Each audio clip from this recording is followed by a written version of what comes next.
So, hi guys. So, kung hindi nyo pa alam kung paano kuhanin yung national ID nyo through online, ito, panoorin nyo na to. Ang gagamitin kong link, ito lang, i-copy-paste nyo lang yan, itong may line, national ID, https. Yan. So, first, lalagay mo lang syempre yung pangalan mo, di ba? Pangalan mo, for example, yun sa akin. Pwede din naman kayo gumamit ng national ID card, pero dahil nga wala pa, by personal info na lang yung ilalagay natin. So, first name, lagay lang natin yung pangalan natin.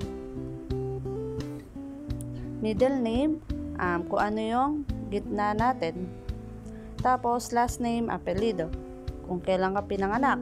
Alam mo naman yan, di ba? So, yan. And then, national ID card number. So, ilalagay ko lang yung number dito. Makikita nyo to sa papel. Yung binigay sa inyo ng PSA. Yan. Kahit naman ilagay ko to dito, hindi nyo naman to makukuha kasi meron naman tong verification. Hindi nyo siya makukuha. So, after that, click nyo lang yung continue. Wait nyo lang siyang mag-loading kasi medyo matagal siya. Or dahil lang sa connection. So, guys, huwag nyo naman kalimutan mag-subscribe and manood sa mga other videos ko. And meron din akong page sa FB. And then, ayan na. Ayan yung makikita nyo. Make live, take live selfie. So, ayan yung kailangan. Malinaw, maayos. Yan. Bawal yung nakakap, nakasalamin, tapos madilim. Tapos, click nyo lang itong start liveness. Yan. For example, ito, move closer. So, paunti-unti nyo siyang ilapit sa mukha nyo. And then, hawakan nyo lang yung cellphone hanggang sa mag-verify siya.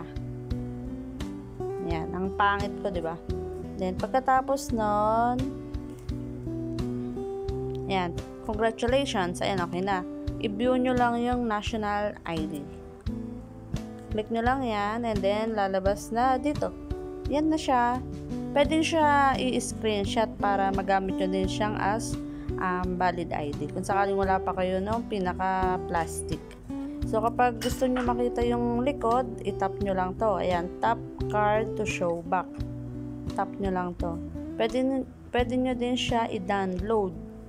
So, syempre, click nyo lang itong download digital ID. So, ayun lang guys. So, I hope na naturuan ko kayo sa mga simpleng bagay lang.